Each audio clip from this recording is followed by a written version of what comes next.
Hello all. இன்னைக்கு காலையில் கொஞ்சம் சோம்பேறித்தனம் பட்டுட்டு லீவுங்கிறனால லேட்டாக தான் எந்திரிச்சேன்.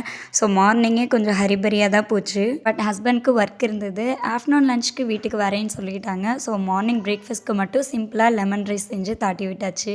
அவங்க கிளம்புனதுமே வீடு ஃபுல்லாக ஒதுங்க வைக்கிறக்கே ஒரு 1 to 2 ஹவர்ஸ் பக்கம் ஆகிருச்சு. ஸோ முடிஞ்ச வரை எவ்வளோ சீக்கிரம் வேலையெல்லாம் முடிக்க முடியுமோ சைட் பை சைட் எல்லாமே பண்ண ஆரம்பிச்சிட்டேன். அண்ட் ஒரு சில சப்ஸ்கிரைபர்ஸ் நேற்று போஸ்ட் பண்ண வீடியோ பார்த்து வாஷிங் மிஷினோட டீட்டெயில்ஸ் அண்ட் ப்ரைஸ் பற்றி கேட்டிருந்தீங்க. நான் எடுத்திருக்க பிராண்ட் பார்த்தீங்கன்னா ஐஎஃப்பி அப்படிங்கிற பிராண்ட். இதோட மேனுஃபேக்சரிங் வந்து இந்தியா தான். அண்ட் இது ஃபுல்லி ஆட்டோமேட்டிக் தான். 6.5 kg எடுத்திருக்கேன். இந்த கேஜிக்கு வந்து 5 மெம்பர்ஸோட துணி வந்து நம்ம வாஷ் பண்ண முடியும். அண்ட் இதோட ப்ரைஸ் அரௌண்ட் 30K வந்தது. ஸோ இதை தாண்டி உங்களுக்கு வேறு ஏதாவது டீட்டெயில்ஸ் வேணுனாலும் கமெண்ட்டில் வந்து கேளுங்க, நான் மென்ஷன் பண்ணுறேன். அண்ட் ஃபைனலாக எல்லா ஒர்க்கையும் முடிச்சுட்டு சூப்பராக பிரேக்ஃபாஸ்ட்டு சாப்பிட்டாச்சு. இனி ஆஃப்டர்நூன் லஞ்ச் ப்ரிப்பேர் பண்ணணும். இதே மாதிரி உங்கள் லீவ் டேஸ்லலாம் உங்கள் மார்னிங் ரொட்டீன் எப்படி இருக்குன்னு மறக்காமல் கமெண்ட்டில் மென்ஷன் பண்ணுங்கள்.